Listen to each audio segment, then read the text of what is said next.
ఆరోగ్యం అంటే natural food. Nature మంత్ర ఇప్పుడే మీ ఇంటికి తెచ్చుకోండి. శబరిమల విషయానికి వచ్చేటప్పటికి ప్రతి సంవత్సరం కూడా ఏదో ఒక ఇష్యూ అనేది కూడా రైజ్ అవుతూ ఉంటుంది. అంటే ఈసారి అయితే బంగారు మాయమైపోవడం కానీ ఏంటిది అసలు? హిందుత్వానికి వ్యతిరేకమైనటువంటి మతాల వాళ్ళు పరిపాలన చేస్తున్నారు. సో కాబట్టి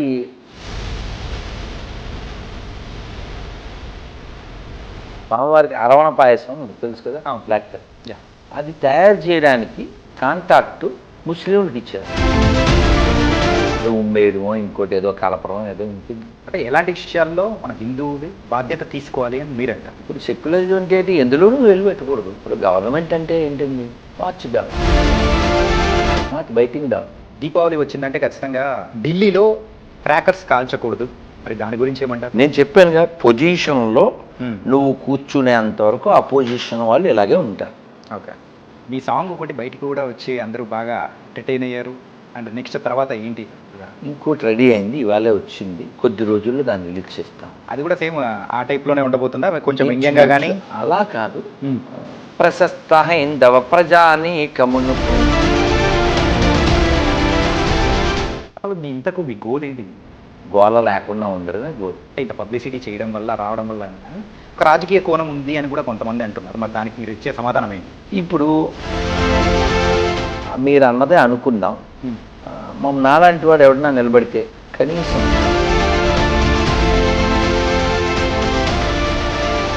నిలబడితే మాత్రం అది అవుతుందా? Hi guys, welcome to I dream. నేను మీ చాణక్య. రీసెంట్గా శబరిమలయ గుడిలో మరి బంగారం అనేది కూడా తగ్గడము అండ్ దానికి సంబంధించి జరుగుతూ ఉన్న విషయాలు కానీ, ఇంకొకటి దీపావళి పండగ వస్తూ ఉందంటే ఢిల్లీలో దీపావళికి చేసుకోకూడదు అండ్ క్రాకర్స్ కాల్చకూడదు అని ఇలాంటివి ప్రత్యేకంగా ఓన్లీ హిందువుల పండుగలకు మాత్రం ఇలా జరుగుతూ ఉంటాయి.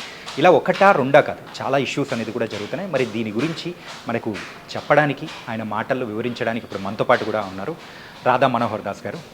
మరి ఆయనతో మాట్లాడదాం, తెలుసుకుందాం. గురుగారు నమస్తే. హరే కృష్ణ. ఎలా ఉన్నారు గురుగారు? చాణక్య బాగున్నాను. గురుగారు, ప్రతి సంవత్సరం శబరిమల విషయానికి వచ్చేటప్పటికి ప్రతి సంవత్సరం కూడా ఈ సీజన్ స్టార్ట్ అయ్యేటప్పటికి ఖచ్చితంగా ఏదో ఒక ఇష్యూ అనేది కూడా రైజ్ అవుతూ ఉంటుంది. మరి పోయినసారి అయితే రానిచ్చకూడదని చెప్పేసి, లేడీస్ రావాలి అని చెప్పేసి హైకోర్టు కూడా కొన్ని వ్యాఖ్యలు చేయడం కానీ, అంటే ఈసారి అయితే బంగారు మాయమైపోవడం కానీ, ఆ 4 కిలోలు అసలు అది అంతుపట్టడం లేదు, ఎవరు తీసుకున్నారో ఏంటో అని చెప్పేసి దాని గురించి విచారం లేదు. ఏంటిది అసలు? ఎందుకు హిందుత్వం అది ఒక మాట చెప్తానే, మంత్రం చెప్పేసి, కళ్యాణాద్భుత గాత్రాయ కామితార్థ ప్రదాయనే శ్రీమద్ వెంకటనాథాయ శ్రీనివాసాయ మంగళం. ఎప్పుడో చిన్నప్పుడు మీకు కథ గుర్తుందా? బంగారం ఎవరో దాచిపెడితే స్నేహితుడి దగ్గర, మర్యాద రామన్న కథల్లో ఎక్కడో, అవి ఎలకలు తినేసినాయి అని చెప్తాడు. మర్యాద రామన్న దగ్గరికి వచ్చి ఫిర్యాదు చేస్తారు. బంగారం ఎలకలు తింటాయా? తినవు కదా. తినవు. వాడు అబద్ధం చెప్పాడు. సరే, ఈయన దానికి పరిష్కారంగా ఇంకొక సలహా చెప్తారు. వాడికి సంబంధించి వాడిని అలా అదే టిట్ ఫర్ టాట్. అది ఇక్కడ విషయం ఏంటంటే, ఎవరు పరిపాలిస్తున్నారు అది మనం చూడాలి.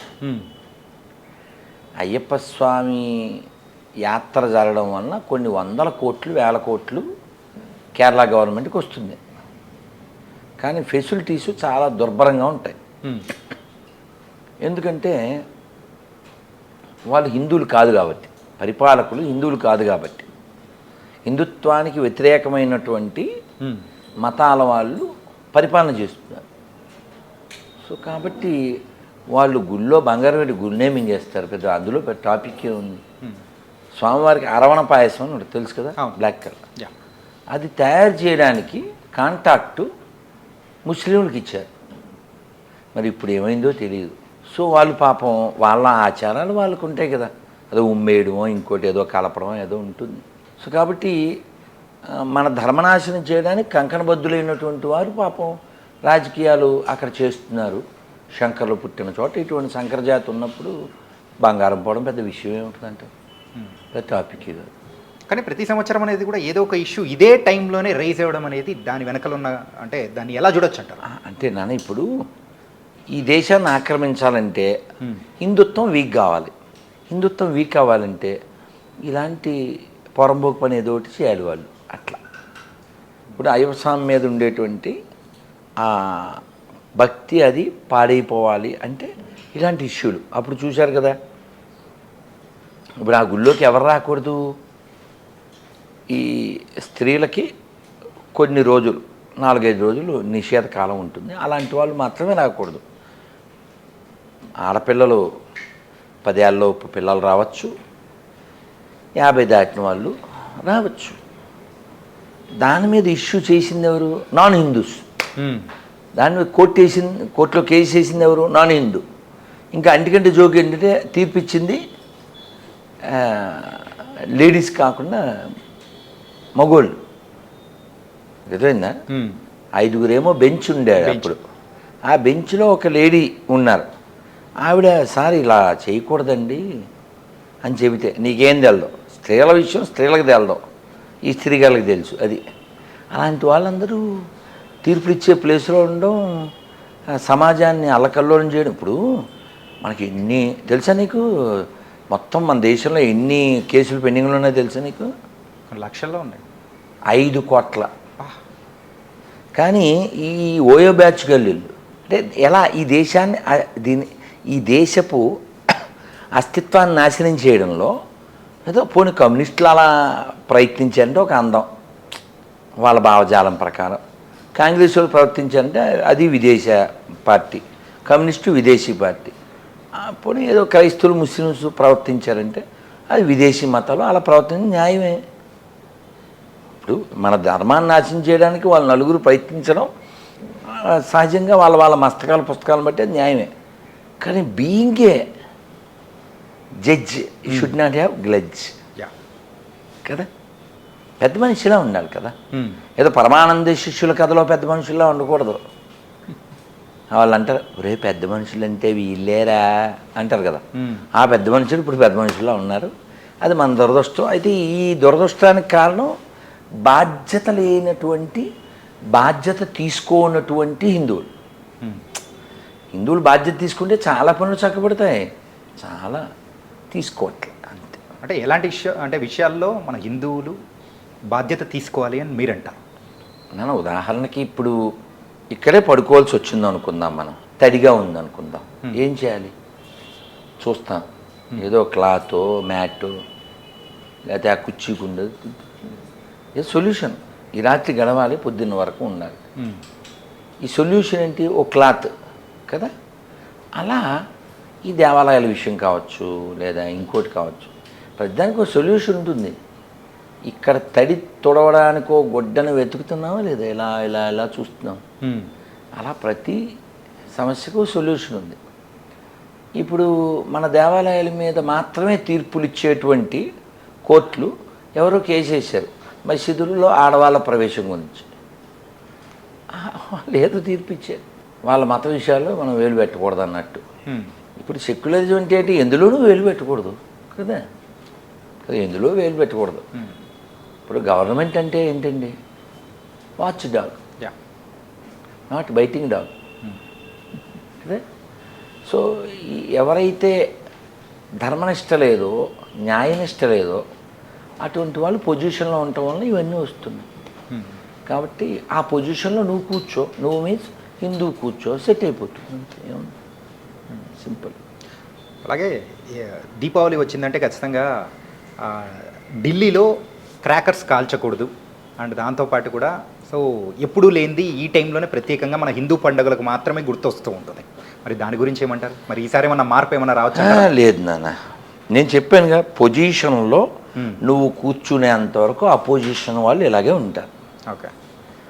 ఇప్పుడు ఢిల్లీలో కాలుష్యం ఒక్కరోజు దీపావళితో సెటిల్ అయిపోద్ది అంతే కదా. జనవరి 1కి టపాసులు కాల్చితే ఆక్సిజన్ పుడుతుంది, తెలుసా నీకు? తెలీదా? తెలుదా నీకు? తెలీదు.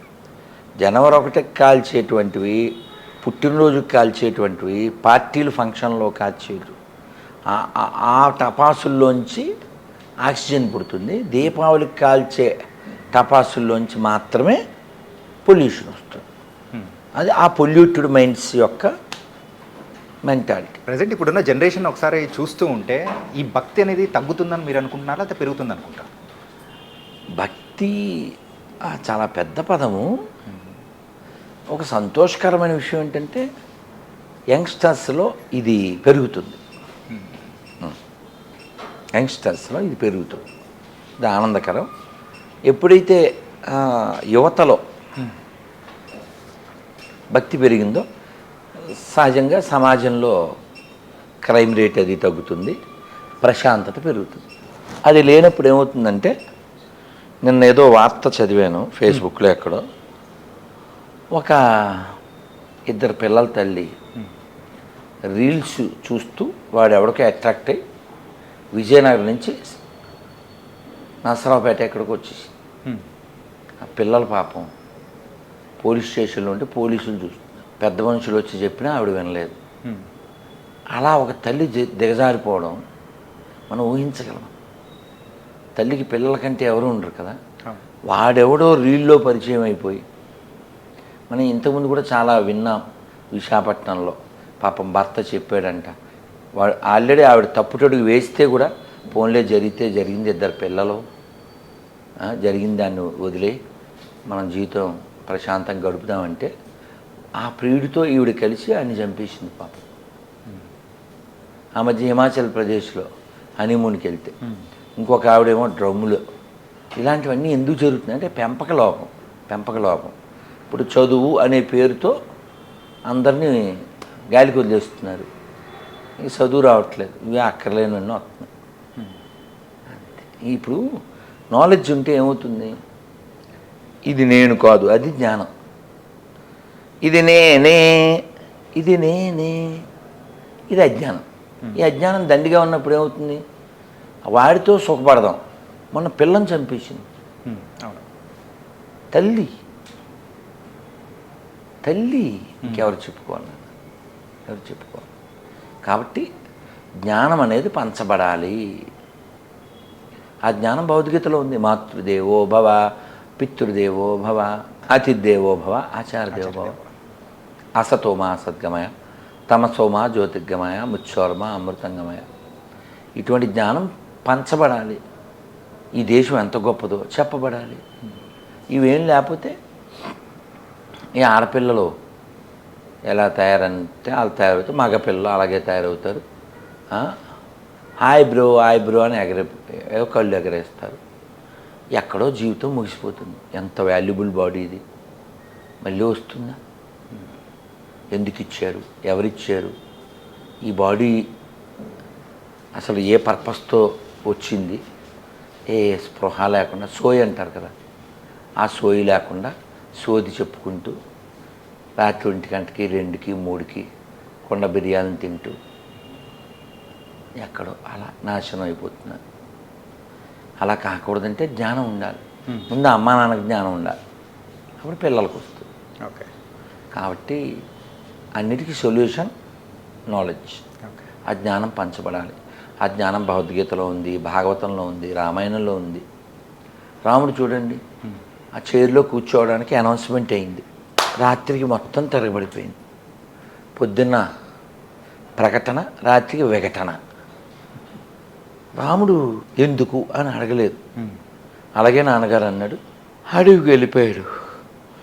వాళ్ళ నాన్నగారు ఒక ఉపాయం కూడా చెప్పారు, నిన్ను చూడకుండా నేను ఉండలేనురా, అలాగని మీ పిన్నిని ఎదిరించలేను, నువ్వు నన్ను జైల్లో పెట్టి అప్పుడు ఇంకెవడు మాట్లాడు, మీ పిన్ని కూడా భయపడుతుంది, అప్పుడప్పుడు వచ్చి నన్ను పలకరించు. మంచి ఐడియా, బాగుండలే? ఎవరికైనా నచ్చుద్ది, రాముడికి నచ్చదు. ఎందుకని? ధర్మం వైపు అడుగు వేయాలనుకున్నాడు కాబట్టి. నాన్నగారు 14 ఏళ్ళు 14 నిమిషాల్లో గడిచిపోతుంది, మీరు కూర్చోండి నేను వస్తాను అని కోరి అడవులకి వెళ్ళాడు. ధర్మం. ఆ ధర్మం అంటే ఎంతమందికి తెలుసు? ప్రతిదానికి అబద్ధం ఆడేసేది, ప్రతిదానికి ఏదో అనుభవించేద్దామని పరుగులు పెట్టేసేది. కానీ మనం పరుగు పెట్టవలసింది పరమాత్మ వైపు. మనం నిద్రపోతామా, కళ్ళు వస్తాయి కదా. కళ్ళు ఎందుకు వస్తాయంటే మనం పూర్తిగా నిద్రపోలేదు కాబట్టి. కళలు ఎందుకు వస్తాయి? పూర్తిగా నిద్రపోలేదు కాబట్టి. నిద్రపోలేదు కాబట్టి వస్తాయి అంతే. ఇప్పుడు చూడు, నువ్వు కావాలితే చాలా టైర్డ్ అయిపోయావు, రెస్టే లేదు, పొద్దున్న 3కి లేచావు, రాత్రి 12, 1 గంట అయిపోయింది, నువ్వు తిరుగుతూ ఉన్నావు, ఏదో పనిలో ఉన్నావు, ఫైనల్గా బాయ్ అలా పడిపోయావు. నీకు అసలు ఒళ్ళే తెలీదు. నువ్వు లేచాకేమంటావు? అబ్బా నాకు ఒళ్ళే తెలియలేదురా అంటావు. అప్పుడు నీకు కళ్ళ కూడా రావు. ఆ స్థితి ఏమిటంటే ఈ జీవుడు పరమాత్మతో కూడి పడుకుంటాడు. పరమాత్మ అంటే ఏంటి? ఆనందం. అందుకే నిద్ర లేచాక చూడు మనం భలే రిలాక్స్గా ఉంటాం కదా. అంటే పరమాత్మతో కూడి ఉంటే మనం రిలాక్స్గా ఉంటాం. పరమాత్మతో ఎప్పుడూ కూడి ఉండొచ్చు, నిద్రతోనే కాదు, జపం చేస్తూ, చదువుతూ, వింటూ, చర్చిస్తూ. భాగవతోత్వం అంతా అలాగే ఉండేవారు కదా. అంతే కదా.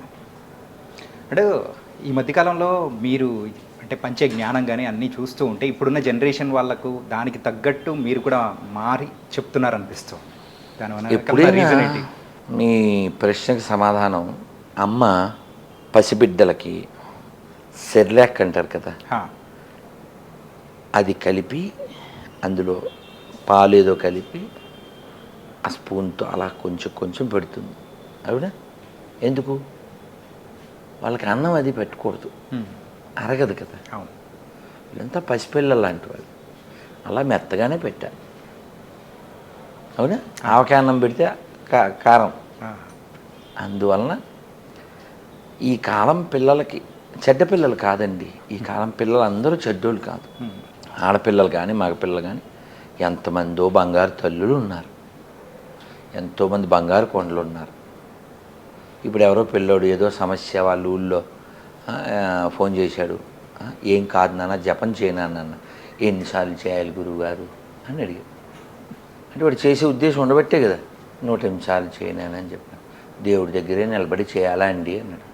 కాదు నన్ను మేడకి కూడా చేయొచ్చురా అని చెప్పాను. అంటే చెబితే వింటున్నారు, మార్పు వస్తుంది, కానీ చెప్పేవాళ్ళు తక్కువ మంది ఉన్నారు. అది దురదృష్టకరం. బోధకులు లేరు. బోధకులు పెరిగితే సాధకులు పెరుగుతారు, సమాజం బాగుంటుంది. మీ సాంగ్ ఒకటి బయటికి కూడా వచ్చి అందరూ బాగా ఎంటర్టైన్ అయ్యారు. అండ్ నెక్స్ట్ తర్వాత ఏంటి సార్ గురుగారు? ఇంకోటి రెడీ అయింది, ఇవాళే వచ్చింది. ఈ కొద్ది రోజుల్లో దాన్ని రిలీజ్ చేస్తాం. అది కూడా సేమ్ ఆ టైప్లోనే ఉండబోతుందా, కొంచెం వ్యంగ్యంగా కానీ? అలా కాదు. మనం ఇప్పుడు రాష్ట్రీయ స్వయం సేవక్ సంఘ్ 100వ జయంతి జరుగుతుంది. ఈ సందర్భానికి తగ్గట్టు ఉంటుంది. కొంచెం చెప్తానే. ఓకే.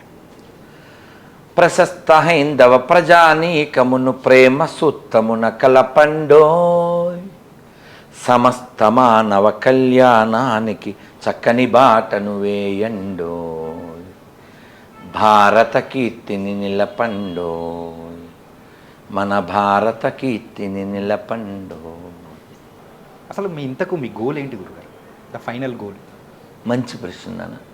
గోల లేకుండా ఉండడమే గోల్. గోల లేకుండా అసలు జీవితం అనేది ఉంటుందా? అంటే ఇప్పుడు నాకు జ్యూస్ తెచ్చారు, తాగడానికా పారబోయడానికా? తాగడానికి. అదే నా గోల్. తాగండి, జీవితాన్ని ఆస్వాదించండి, కానీ అది బయట లేదు, లోపల ఉంది. లోకంలో మన అవసరం ఎంతవరకు అంతవరకు లోకం వైపు చూడాలి, మిగిలిన టైం అంతా లోపల చూడాలి. పొద్దున్న బోల్డ్ మంది వచ్చారు, ఇలా సైకిల్ చేసి కూర్చోమని నేను ఆదిత్య హృదయం చదువుకుని, భగవద్గీత చదువుకుని, శిష్టాష్టకం చదువుకుని, దేవుడికి హారతి ఇచ్చి, హోమం చేసి, బోల్డ్ పుస్తకాలు చదివి, వాళ్ళతో చదివించి, ఇదంతా ఏమిటి? అంతర్ముఖం, లోపలికి తిరగడం. లోపలికి మనం తిరగలేదనుకోండి, లోకంలో మనం వచ్చిన పర్పస్ లేదు. కాబట్టి మన పుట్టుక, హిందీలో మాట విన్నారా? జిందగీ నమిలేగా దోబారా. మళ్ళీ వస్తుందా ఏంటి? కాదు. అన్నమయ్య బాధపడతాడు, ఎక్కడి మానుష జన్మం బెత్తిన ఫలమేమున్నది, నిక్కము నిన్నే నమ్మితి నీ చిత్తంబికను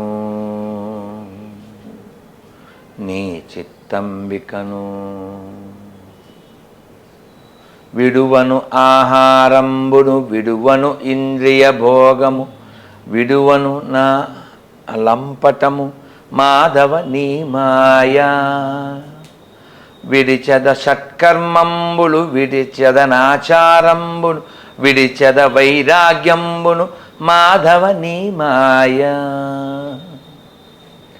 తగిలద బహుళంపటముల తగులద బహుబంధంబుల తగులను మోక్షపు మార్గము తలపున ఎంతైనా నగి నగి నగి నిన్నే నమ్మితి శ్రీ వెంకటేశ్వర నాకా ఈ మాయా అంటే which is not there. Okay, అది మాయ. ఏం చెప్తున్నాడు? మన ఉద్దేశించి మాట్లాడుతున్నాడు. తగిలద బహుబంధంబుల తగిలద బహుళంపటముల తగులను మోక్షపు మార్గము తలపున ఎంతైనా. నువ్వు దేనికి పుట్టావు? మోక్షం పొందడానికి పుట్టావు. అది మానేసేసి ఐబ్రో అని ఐబ్రోస్ ఎగరైతే పుట్టిన చచ్చిపోవట్లేదా? ఇంటర్మీడియట్ అబ్బాయికి హార్ట్ అటాక్ రావట్లేదా? 6 ఏళ్ల పిల్లోడికి షుగర్ రావట్లేదా? 4 ఏళ్ల పిల్లోడికి 4 కళ్ళజోడు రావట్లేదా? కాబట్టి మనం సీరియళ్ళు చూస్తున్నాం కానీ సీరియస్గా తయారవట్లేదు. బెంగ లేదు, చచ్చిపోతామనే స్పృహ లేదు, చచ్చిపోతే ఎక్కడికి వెళ్తామనే ఇంగితం లేదు. అందువల్ల ఏదో అదేదో సినిమా పాట, ఎంతో చిన్నది జీవితం అలా గడిపేస్తున్నారు. కానీ కాలం ఆగదు కదా నాన్న, కాలం ఆగదు. కోవిడ్ వచ్చింది, ఎందరో మరణించారు, కాలం పట్టిపోయింది కొందరు, అలా తుఫాను పట్టిపోతుంది. అలా కాలంలో మనం వెళ్ళిపోతాం ఏదో కారణం చేత. అప్పుడు నువ్వు ఇక్కడికి వచ్చావు, కాసేపు వెయిట్ చేసి నువ్వు వచ్చిన పని చేస్తున్నావు కదా. ఇప్పుడు సెలవు చూసుకుని వీళ్ళందరినీ సర్దేయమంటే వీళ్ళందరూ నీ వంక ఎలా చూస్తారు? ఎందుకు వచ్చింది అనుకుంటారు కదా. అలా మనం ఈ భూమి మీదకి ఎందుకు వచ్చాం? ఓ పర్పస్. ఆ పర్పస్ ఏమిటంటే మోక్షము. ఆ మోక్షం రావాలంటే ఏం చేయాలో భగవద్గీత, భాగవతం ఇత్యాది గ్రంథాల్లో ఉంది. మన వాళ్ళు చదవాలి. అయ్యో, ఇతర దేశాల్లో చూడండి, మన ఆస్ట్రేలియా వెళ్ళాను, వాళ్ళు ఎంత బాగా రెస్పాన్స్ అవుతున్నారు. మేము హెలికాప్టర్ ఎక్కడానికి వెళ్ళాం. You are from Hare Krishna అన్నాడు అతను, ఆ పైలట్. ఎస్ అన్న, I know you are wearing తిలక్ను, I like your prasadam, Hare Krishna. ఆనందపడ్డాడు అతను. అని పేరు జాన్ ఏదో అని చెప్తున్నా. చిత్రం ఏంటంటే అక్కడ పుట్టిన వాళ్ళు లేకపోతే క్రైస్తవులుగా ఉన్నవాళ్ళు బాగానే ఉన్నారు అక్కడ. నువ్వు ఒక కంపెనీలో పనిచేసావు, ఆ కంపెనీ నీకు నచ్చలేదు, తొక్కల కంపెనీ అని దాన్ని వదిలేసావు, రిజైన్ చేసావు. వాళ్ళు నీకు క్వార్టర్స్ ఇచ్చారు, ఏం చేయాలి? నువ్వు వదిలేసి వెళ్ళాలి. అబ్బే, క్వార్టర్ కావాలి, రాత్రికి క్వార్టర్ కావాలంటే. కాబట్టి నువ్వు దేన్ని వ్యతిరేకిస్తున్నావో దాన్ని వాడకూడదు. ఇప్పుడు జోక్ చెప్తానే. ఇలా అనగానే, ఒరే రాధా మనోహర్, నువ్వు మా క్రైస్తవులు కనిపెట్టిన వస్తువులు వాడుతున్నావు అంటాడు. ఈడు క్రైస్తవుడు అని ఎవడు చెప్పాడు? ఈడు శ్రీనివాసరావు. సో కాబట్టి ఇక్కడ మన పాయింట్ ఏమిటంటే భగవద్గీతలో ఆఖరి అధ్యాయంలో ఆఖరి శ్లోకం ఏంటది? యత్ర యోగేశ్వర కృష్ణో యత్ర పార్థో ధనుద్ధరః తత్ర శ్రీర్విజయోర్భూతి ధ్రువానీతిర్మతిర్మమ. సంజయుడు చెప్తున్నాడు, ఎక్కడైతే సకల యోగీశ్వరుడైన కృష్ణ భగవానుడు ఉంటాడో, ఎక్కడైతే ధనుద్ధారి అయినటువంటి అర్జునుడు ఉంటాడో, అక్కడ తప్పక సంపద, విజయము, నీతి వర్ధిల్లును అంటాడు. ఏముండాలి? మొరాలిటీ. మొరాలిటీ లేనప్పుడు ఏ మతం అయితే ఏమిటండి, మాకు అక్కర్లేదు కదా. సో కాబట్టి మొరాలిటీ లేనటువంటి మతాలే మన దేశాన్ని మొరాకోలా తయారు చేస్తాయి, ఎప్పుడు మొరుగుతూ ఉంటాయి. కాదు గురుగారు, ఇన్ని ఇంటర్వ్యూస్ ఇవ్వడం కానీ, సో ఇలా చెప్పడము, జ్ఞానాన్ని పంచుకుంటూ వెళ్ళిపోవడం అంటే దీని వెనకల అంటే ఇంత పబ్లిసిటీ చేయడం వల్ల, రావడం వల్ల అని కానీ ఒక రాజకీయ కోణం ఉంది అని కూడా కొంతమంది అంటున్నారు. మరి దానికి మీరు ఇచ్చే సమాధానం ఏంటి? అంటే రాజకీయ కోణం అంటే మీరు రాజకీయాల్లోకి రావాలి, వచ్చే అవకాశం ఉంది ఇలా అని. ఈ ప్రశ్న ఆల్రెడీ 2-3 ఏళ్ల క్రితం అడిగారు. ఇప్పుడు మీరు అన్నదే అనుకుందాం. నాలాంటి వాడు ఎవడన్నా నిలబడితే కనీసం మన వాళ్ళు ఏమైనా వార్డు మెంబర్ కన్నా అవుతుందంటావా? నాకు ఆశ లేదు, అది పక్కన పెడదాం. ఒకవేళ నిలబడితే మాత్రం అది అవుతుందా? సో నాకు అసలు అలాంటి ఉద్దేశాలు లేవు. హిందువులు ఎడ్యుకేట్ అవ్వాలి, హిందువులు ప్రశ్నించాలి, హిందువులు మారాలి, హిందువులు మాట్లాడాలి. ఈ ఋషిభూమిని, వేదభూమిని, ధర్మభూమిని, కర్మభూమిని, పుణ్యభూమిని, ఈ నీచ్ కమీన్స్ ఎవరైతే ఉన్నారో వాళ్ళ నుంచి రక్షించుకోవాలి. లేకపోతే మన పండగలు వస్తే ఆర్టీసీ రేట్లు పెరుగుతాయి, మన పండగలు వస్తే గుళ్ళ దగ్గర రేట్లు పెరుగుతాయి. ఒక్క గుడ్ న్యూస్ చెప్పి నేను ముగిస్తాను. అదేమిటంటే మొన్న వేరే ఏదో ఒక చిన్న వీడియో చూశాను. దుర్గమ్మ గుడికి మొన్న నవరాత్రుల్లో లాస్ట్ ఇయర్ కంటే ఎక్కువ మంది వచ్చారట, కానీ హుండీ మాత్రం తగ్గింది. ఎందుకంటే హుండీలో వేయకండి అని చెప్తున్నాను నేను. మరి దీపావళి వస్తుంది, మరి దీపావళి టైంలో దీపావళి ఎలా సెలబ్రేట్ చేసుకోవాలో మన హిందువులకి మీరేం చెప్తారు? దీపావళి వెలుగు వైపు నడిపించేటువంటి పండుగ. దీపాలు వెలిగించాలి, అలాగే మనలో జ్ఞానజ్యోతిని వెలిగించాలి. మన అజ్ఞానాన్ని కాల్చడానికి సమిదగా ప్రమిద మనకు ఒక రూపం. చీకట్లోంచి వెలుగులోకి వెళ్ళాలి. తమసోమ జ్యోతిర్గమయ అనే దానికి ప్రతీకగా దీపావళి జరుపుకోవాలి. క్రాకర్స్ అవి కాల్చాలి, అల్లరి చేయాలి, ఆనందంగా ఉండాలి, కానీ ప్రమాదం కొని తెచ్చుకోకూడదు. అలా నాకు బాల్యంలో ఒక గుర్తు, ఒక ఆయన కంట్లో తారాజువ్వ పడిపోయింది, ఆయన కొండిపోయింది.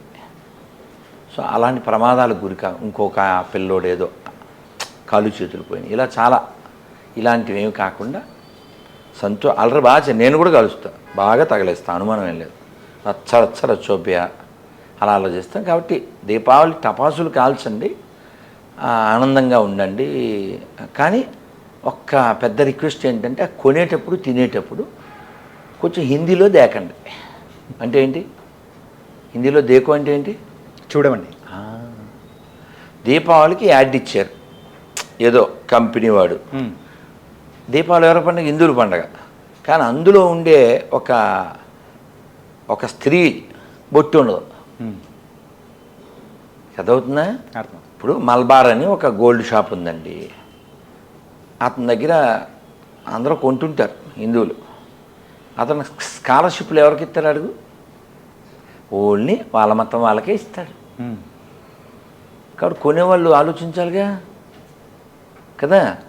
లులు అని పెడతారు, అదో షాపింగ్ మాల్ ఇక్కడ కూడా పెట్టారు కదా. సో అందులో ఉద్యోగాలు 20% హిందూ అమ్మాయిలకి ఇస్తారు. ఎందుకు? వాళ్ళను వాళ్ళ మతంలో చేర్చడానికి. అంతే. మత మార్పిడి కేంద్రం లులు షాప్స్. అది ఉద్యోగ కేంద్రం కాదు. అదైందా? లవ్ జిహాద్లో లవ్ 0%, జిహాద్ 100%. కాబట్టి దీపావళి కన్నా జ్ఞాన దీపాలు వెలిగి మన వాళ్ళు ఎక్కడ కొనాలి, ఎక్కడ తినాలి, కొంచెం హిందీలో దేకాలి, లేదా తెలుగులో దేకడానికి సిద్ధంగా ఉండాలి. ఇంతే. ధన్యవాదాలు. Thank you. జై Sriram. And for more videos, Please subscribe to iDream. Please subscribe to iDream. Please subscribe iDream. And please subscribe to iDream. For more videos, subscribe to iDream. please like, share and subscribe to the channel. Congratulations, iDream. Subscribe to iDream. Subscribe to iDream. So subscribe to iDream Media. iDream ki iDream team andarki huge congratulations. Please subscribe iDream Media. Please subscribe to iDream. Subscribe iDream. Please subscribe to iDream. iDream అంటే నా కళల channel subscribe చేసుకున్న నోరు తిరుగుతలేదు, మీరైతే గంట గుర్తు కొట్టండి. For more such videos, please subscribe to iDream. Subscribe to iDream. Please subscribe to iDream. Please subscribe iDream Media. Please do subscribe to iDream. Please subscribe to iDream Media. For best entertainment and information, please subscribe iDream. And don't forget to subscribe to iDream.